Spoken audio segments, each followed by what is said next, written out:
اللہ اللہ اللہ اللہ اللہ اللہ کہتی ہے یہ پھولوں کی ردا اللہ اللہ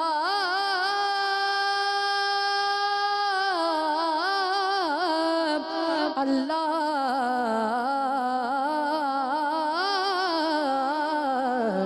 کہتی ہے یہ پھولوں کی ردا اللہ اللہ اشجار کے پتوں نے کہا اللہ اللہ اللہ اللہ ہو سورہ یاسین کے ہو سورہ رحمان ہو سورہ یاسین کے ہو سورہ رحمان ہو سورہ یاسین کے ہو سورہ رحمان قرآن کے لفظوں کی صدا اللہ اللہ اللہ اللہ اللہ اللہ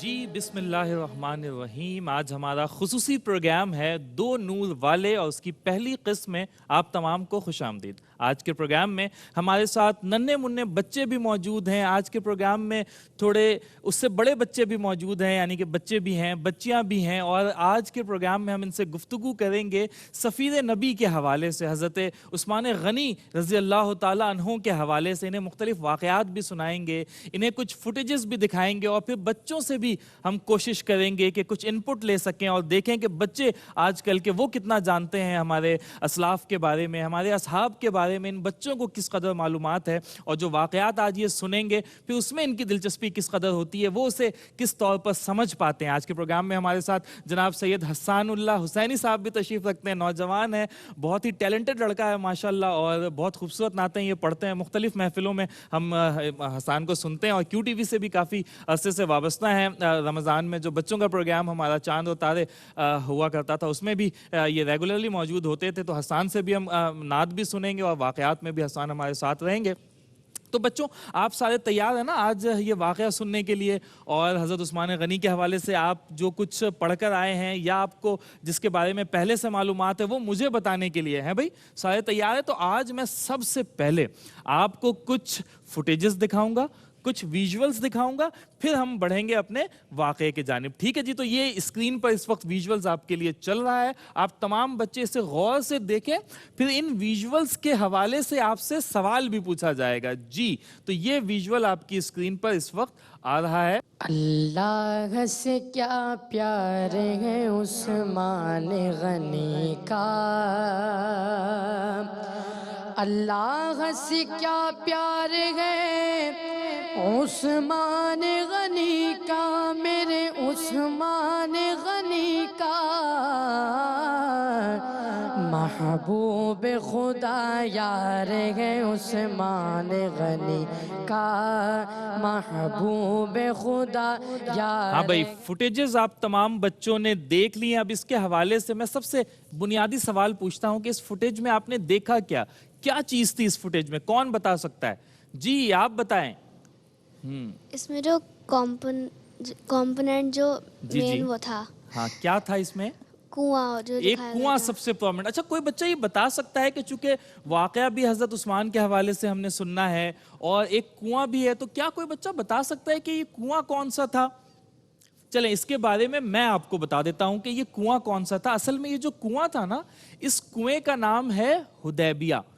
اب حدیبیہ تو ہم نے کسی اور واقعے میں سن رکھا ہے, وہ بھی میں آپ کو بتاؤں گا. ہم اس سے پہلے بڑھیں گے آج کے اپنے اصل واقعے کے جانب, جو کہ ہے حضرت عثمان غنی رضی اللہ تعالیٰ عنہ کے حوالے سے. دیکھیں بچوں, حضرت عثمان غنی کی جو شخصیت ہے نا, اس کے بہت سارے پہلو ہیں. انہیں ذوالنورین بھی کہا جاتا ہے، یعنی کہ دو نور والے۔ نبی کریم نے اپنی دو شہزادیوں کی شادی، حضرت رقیہ اور حضرت کلثوم، ان کی شادی حضرت عثمان غنی سے کی۔ آپ کی سخاوت بھی بڑی مشہور ہے، آپ کی سفارتکاری بھی بڑی مشہور ہے، اور اس حوالے سے متعدد پہلو آپ کی زندگی کے۔ لیکن آج ہم آپ کو بتائیں گے ایک بہت اہم پہلو جو کہ سفارتکاری کے حوالے سے ہے۔ ڈپلومیٹ جسے کہا جاتا ہے، سفیر جسے کہا جاتا ہے، تو حضرت عثمان غنی کا یہ اعزاز ہے کہ انہیں سفیر نبی کہا جاتا ہے۔ دیکھیں کتنا بڑا اعزاز ہے نا، کہ آپ ہمارے نبی کریم صلی اللہ علیہ وآلہ وسلم کے سفیر ہیں، نبی کریم کے بہاف پر ان کے بدلے بات کرنے جاتے ہیں مختلف قبیلوں سے، مختلف ریاستوں سے، مختلف حکمرانوں سے۔ کتنا بڑا عہدہ نبی کریم نے آپ کو عطا کیا۔ تو آج اس حوالے سے گفتگو کریں گے، لیکن اس سے پہلے میں تھوڑا پس منظر بھی آپ کو بتاتا ہوں۔ حضرت عثمان غنی رضی اللہ تعالیٰ عنہ کو جو سفیر بنایا اس کا پس منظر کیا تھا؟ اچھا، پس منظر اس کا صلح حدیبیہ کے ذکر کے بغیر مکمل نہیں ہے، تو ہم پہلے آپ کو مختصراً صلح حدیبیہ کے بارے میں بتائیں گے۔ آپ جانتے ہیں کہ جب مسلمان مکہ میں تھے تو کفار ان پر بہت ظلم کیا کرتے تھے، بڑی مشکل صورتحال میں مسلمان وہاں رہتے تھے مکے میں۔ تو بالآخر انہیں حکم ہوا کہ ہجرت کر جاؤ، تو مسلمان مکے سے نکل کر مدینے کی جانب چلے گئے، اور مسلمانوں کو کچھ سکون محسوس ہوا۔ لیکن بچوں آپ یہ بتائیں کہ ہم جس جگہ پیدا ہوتے ہیں، جہاں پلتے اور بڑھتے ہیں، ہمیں اس جگہ سے ایک محبت ہو جاتی ہے نا۔ آپ بھی جس گھر میں آپ پیدا ہوئے یا بچپن آپ کا جہاں گزرا، ہو سکتا ہے آپ میں سے کچھ ابھی بھی وہیں رہتے ہوں، کچھ نے شاید اپنے گھروں کو تبدیل کر لیا، تو اس جگہ سے ایک محبت ہوتی ہے نا، انسیت ہوتی ہے، آس پاس ہمارے دوست ہوتے ہیں، ہمارا محلہ ہوتا ہے، ہمیں بڑا اچھا لگتا ہے۔ اور اگر ہم وہاں سے دور چلے جائیں تو ہمیں اس کی یاد ستاتی ہے۔ اسی طرح سے مسلمانوں کو بھی اس کی یاد ستانے لگی، حرم کی یاد ستانے لگی، مکہ کی یاد ستانے لگی، اور 6 سال گزر گئے ہجرت کو۔ اب مسلمانوں کے دل میں بڑی تڑپ ہے کہ ہم جائیں اور لبیک اللہم لبیک کی صدا لگائیں اور عمرہ ادا کریں، اور بیت اللہ یعنی کہ جو اللہ کا گھر ہے اس کا طواف کریں۔ یہ مسلمان بڑے بے چین رہنے لگے۔ اللہ تعالیٰ نے مسلمانوں کی اس بے چینی کو سمجھا، اور سمجھنے کے بعد کیا کیا؟ اللہ تعالیٰ نے نبی کریم صلی اللہ علیہ وسلم کو خواب میں حکم دیا۔ نبی کریم نے اپنے خواب میں کیا دیکھا؟ انہوں نے دیکھا کہ ان کے ساتھ ان کے اصحاب ہیں، اور وہ سفر کر رہے ہیں، اور سفر کرتے کرتے وہ مکہ پہنچ گئے اور طواف کر رہے ہیں۔ پھر نبی کریم نے دیکھا کہ طواف کے بعد ان کے کچھ ساتھیوں نے حلق کروایا، کچھ نے اپنے سروں کو منڈوا لیا، اور اسی دوران نبی کریم کی آنکھ کھل جاتی ہے۔ اچھا، ایک چیز میں آپ کو بتاؤں کہ جو نبی کا خواب ہوتا ہے نا، وہ سچا ہوتا ہے۔ کیا ہوتا ہے نبی کا خواب؟ سچا۔ ہمارے تو مختلف خواب ہوتے ہیں نا، کبھی سچ ہوتا ہے، کبھی جھوٹ ہوتا ہے، کبھی ویسے ہی ہم جس چیز کی خواہش کر رہے ہوتے ہیں وہ ہمارے خواب میں آ جاتا ہے۔ لیکن جو نبی کریم کا خواب ہوتا ہے وہ سچا ہوتا ہے، اور حکم خداوندی۔ اب نبی کریم نے اپنے اصحاب کو بلایا کہ چلو اذن الہی آ چکا ہے، اللہ کا حکم آ چکا، اب ہم ایک بار پھر 6 سال کے بعد ہم عمرہ کرنے کے لیے جائیں گے۔ تو 1400 اصحاب جمع ہو گئے، نبی کریم کے 1400 صحابی جمع ہو گئے۔ یکم ذیقعدہ کا دن تھا اور پیر کا دن تھا۔ 1400 اصحاب کے ساتھ نبی کریم چلے، اور سب کے دل میں خوشی ہے، لبیک اللہم لبیک کی صدائیں ہیں، اور اس طرح سے سفر کا آغاز ہوا، اور ایک مقام پہ وہ پہنچے۔ اس مقام کا نام تھا ذوالحلیفہ۔ کیا نام تھا؟ ذوالحلیفہ۔ وہاں پہ تمام مسلمانوں نے احرام باندھا کہ اب عمرے کی ادائیگی کا وقت قریب آن پہنچا ہے، اور پھر وہاں سے سفر کا آغاز کیا، اور اسی مقام پر پہنچ گئے جو ابھی ہم نے ویژول میں دیکھا تھا۔ کیا نام بتایا تھا اس کنویں کا؟ حدیبیہ۔ اور اس کنویں کی وجہ سے اس وادی کا نام بھی حدیبیہ پڑ گیا۔ تو مسلمان حدیبیہ کے مقام پر پہنچے، لیکن اسی دوران کفار بھی حدیبیہ کے مقام پر آ گئے، اور مسلمانوں کو روک لیا، کہا کہ آپ اس سے آگے نہیں جا سکتے۔ مسلمانوں نے کہا کہ ہم کوئی جنگ کرنے نہیں آئے، ہمارے پاس دیکھو سامان حرب بھی نہیں ہے، یعنی کہ تلوار، نیزے اور تیر اس طرح سے نہیں ہے جو جنگ میں چاہیے ہوتا ہے، ہم تو یہ تھوڑے بہت ہتھیار لے کر آئے ہیں جو اپنے ساتھ ضروری ہوتا ہے۔ کچھ قربانی کے جانور ہمارے ساتھ ہیں جو عمرہ ادا کرنے کے بعد ہم قربان کریں گے، طواف ادا کرنے کے بعد قربان کریں گے، اور ہم لڑنے کی نیت سے نہیں آئے۔ کفار نے ان کی بات نہیں مانی۔ پھر نبی کریم نے ایک صحابی کو بھیجا، کسی اور صحابی کو بھیجا، وہ صحابی وہاں تشریف لے گئے۔ کہاں؟ کفار کے پاس۔ ٹھیک ہو گیا۔ اچھا، وہاں جانے کے بعد انہوں نے ان سے کہا کہ ہماری نیت جنگ کی نہیں ہے، صرف عمرہ ادا کرنے آئے، اجازت دے دو۔ انہوں نے کہا کہ نہیں، ہم تو اجازت نہیں دیتے۔ اب مسلمان بڑا پریشان ہوئے، وہ اور اس قاصد کے اونٹ کو بھی قتل کر دیا، حالانکہ سفارتکاری کا اصول ہے کہ سفیر کو کچھ نہیں کہا جاتا. دو ملکوں کے درمیان اگر جنگ بھی ہو نا اور ایک ملک سے دوسرے ملک کوئی بھی شخص بات کرنے کے لیے جائے تو اس کو کچھ نہیں کہا جائے گا, اگرچہ دشمن ملک ہے لیکن سفیر کی یہ عزت ہوتی ہے. اصول تھا, زمانے جاہلیت کا بھی یہ اصول تھا. بہرحال وہ صحابی وہاں سے واپس آ گئے اور کہا کہ وہ ہماری بات نہیں مان رہے. پھر نبی کریم نے حضرت عثمان غنی رضی اللہ تعالیٰ عنہ کو بھیجا کہ آپ جائیں, چونکہ حضرت عثمان غنی کی اپنی ایک حیثیت تھی, وہ مکے کے بڑے رئیس اور تاجر تھے اور بڑی عظمت والے تھے, ان کی شرافت اور ان کی حیا جو ہے وہ مکے میں بڑی مشہور تھی, وہ اور کفار بھی ان کی عزت کرتے تھے. بہرحال حضرت عثمان غنی چلے گئے اور کہا کہ اجازت دے دو, ہم صرف عمرہ کرنے کے لیے آئے ہیں. وہ کفار اپنی بات پر اٹل کہ نہیں, ہم نے تو اجازت نہیں دینی. ہاں ہم اتنا کر سکتے ہیں کہ ہم تمہیں اجازت دیتے ہیں, تم بیت اللہ کا طواف کر لو. اب عثمان غنی کا جواب دیکھیں بچوں. عثمان غنی نے کہا کہ میں اپنے نبی کے بغیر طواف نہیں کروں گا, اگر اجازت دینی ہے تو مجھ سمیت تمام اصحاب کو بھی دو اور نبی کریم صلی اللہ علیہ وآلہ وسلم کو بھی دو. اور یہاں پر اصحاب نے کہا کہ ہم تو یہاں پر موجود ہیں حدیبیہ کے مقام پر, اور وہاں عثمان طواف کر رہے ہوں گے. اب دیکھیں نبی کریم کا حضرت عثمان غنی پہ کیسا بھروسہ تھا. حالانکہ پتہ نہیں ہے وہ مکے میں اور مسلمان کہاں ہے, حدیبیہ کے مقام پر. حضرت عثمان غنی کہاں ہے, مکے میں. لیکن نبی کریم نے کہا کہ میرا عثمان میرے بغیر طواف نہیں کر سکتا یا عمرہ نہیں کر سکتا. ایسا نبی کریم کو یقین تھا. اچھا اسی دوران کیا ہوا, وہاں پر ایک افواہ پھیل گئی کہ حضرت عثمان غنی کو قتل کر دیا گیا ہے.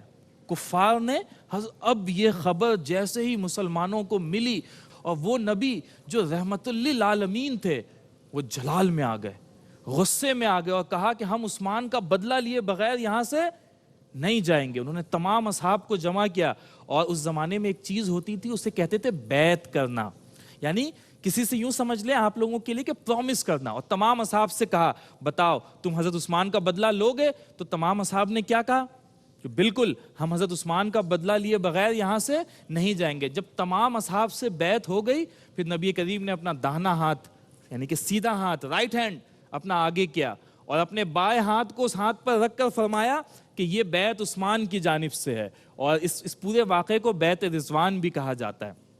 جب یہ پورا واقعہ مکمل ہو گیا تو اسی دوران خبر آ گئی کہ نہیں یہ محض افواہ تھی, اور ایسا حضرت عثمان غنی الحمدللہ حیات ہے, انہیں شہید نہیں کیا گیا. اسی دوران حضرت عثمان غنی واپس بھی آ جاتے ہیں. لیکن یہ واقعہ اس قدر اہمیت کا حامل ہے کہ اللہ کو بھی بڑا پسند آیا کہ ایسے جانثار لوگ ہیں اپنے دوستوں کے لیے, اپنے رشتہ داروں کے لیے اور حق کے لیے جان دینے کے لیے بھی اور جان لینے کے لیے بھی تیار رہتا. اللہ کو یہ واقعہ بہت زیادہ پسند آیا, اس قدر پسند آیا کہ قرآن میں اس کا ذکر کر دیا. سورہ فتح میں اللہ نے ذکر کیا کہ جو لوگ بیعت, آیت کا مفہوم بتا رہا ہوں آپ کو, کہ جو لوگ اس واقعے میں موجود تھے اللہ نے ان تمام کے دلوں میں اطمینان ڈال دیا, سکون ڈال دیا. وہ سارے لوگ جو ہے وہ ایسے ہو گئے کہ جیسے انہیں کوئی غم نہ ہو, جیسے انہیں کوئی پریشانی نہ ہو. حضرت عثمان کے لیے زندگی بھر یہ واقعہ ان کے لیے بڑے اعزاز کی بات تھی. تو اس طرح سے جب نبی کریم نے حکم دیا بعد میں کہ بھئی مسلمانوں کو جو ہے وہ مال چاہیے اور کون ہے ایسا جو اللہ کی راہ میں خرچ کرے, تو حضرت عثمان غنی کے بے شمار واقعات ہیں. کبھی 1000 اونٹ دے دیا, وہ قحط پڑا تو 1000 اونٹ اناج سے لدا ہوا مسلمانوں کے لیے وقف کر دیا. اور اسی طرح کے بے شمار واقعات عثمان غنی رضی اللہ تعالیٰ عنہ کی سخاوت کے حوالے سے بھی ہیں, ان کے حیا کے حوالے سے بھی ہیں. لیکن آج ہم نے جو واقعہ آپ کو بتایا ہے یہ عثمان غنی کے زندگی کے کس پہلو کا احاطہ کرتا ہے؟ سفارتکاری کا احاطہ کرتا ہے. انگریزی میں کیا کہتے ہیں اسے؟ ڈپلومیٹ. یس, سفیر نبی, ڈپلومیٹ آف رسول کریم صلی اللہ علیہ وآلہ وسلم. تو بچوں یہ واقعہ ہم نے آج مکمل کر لیا. اب آپ مجھے بتائیں گے کہ یہ واقعہ آپ نے کتنے غور سے سنا ہے, کتنی دلچسپی سے سنا ہے. اور اگر کسی بچے کو تاریخ یاد ہو کہ ہم نے تاریخ بتائی یا اصحاب کی تعداد بتائی یا کسی بھی حوالے سے, یا آپ کو حضرت عثمان غنی کے حوالے سے کوئی قول آتا ہو تو وہ قول بھی آپ سنا سکتے ہیں. چلیں اب آپ ہاتھ کھڑا کریں گے اور آپ بتائیں گے کہ کون سا بچہ اس وقت سب سے پہلے جواب دینا چاہے گا. چلے جی ہاتھ کھڑا کریں سب سے پہلے. ہاں بیٹا آپ سے شروع کریں گے سب سے پہلے. جی مائک دیجیے انہیں. کیا بتائیں گے آپ؟ قول سنا دیں. حضرت عثمان غنی رضی اللہ عنہ said, he who does not know the right of a man does not know the right of the God. جی کیا ترجمہ بھی کیجیے اس کا ذرا. حضرت عثمان غنی رضی اللہ عنہ نے قول کہا کہ جس کو انسان کا حق نہیں پتا اسے خدا کا حق نہیں پتا. جسے انسان کا حق نہیں پتا اسے خدا کا حق بھی. دیکھیں کتنا اچھا قول ہے کہ انہوں نے تلقین کی ہے کہ انسانوں کا حق ادا کریں, کسی کا حق نہ مانیں. بہت اچھا, شاباش بیٹا. اور کون سنائے گا؟ کوئی قول سنائیں گے آپ یا کوئی واقعہ سنائیں گی؟ قول. جی مائک ان کو دیجیے. حضرت عثمان غنی رضی اللہ تعالیٰ عنہ کا قول ہے, بدگو 3 آدمیوں کو مجروح کرتا ہے, خود کو جس کی وہ برائی کرتا ہے اور جو اس کی برائی سنتا ہے. ارے واہ, کتنا اچھا قول سنایا بھائی اس شہزادی نے ہمارے, ماشاءاللہ. اور کون بتائے گا کوئی قول؟ کوئی اچھا واقعے میں سے کوئی بتائے, کسی کو واقعہ آپ بتائیں بیٹا. حضرت عثمان غنی رضی اللہ تعالیٰ عنہ کو قریش مکہ سے گفتگو کرنے کے لیے آپ صلی اللہ علیہ وآلہ وسلم نے اپنا سفیر بنا کر بھیجا. ارے واہ, دیکھیں اب انہوں نے واقعے میں سے ایک مختصر واقعہ آپ کو سنایا ہے نا. میں نے بھی اپنے واقعے میں یہی بتایا تھا نا کہ نبی کریم نے حضرت عثمان غنی کو اپنا سفیر بنا کر بھیجا. چلیں ہاں, اب مجھے کون سا ایسا بچہ ہے جو مجھے کوئی قول یا کچھ بھی سنانا چاہتا ہے؟ جی آپ بتائیں. واقعہ جی واقعہ سنائیں.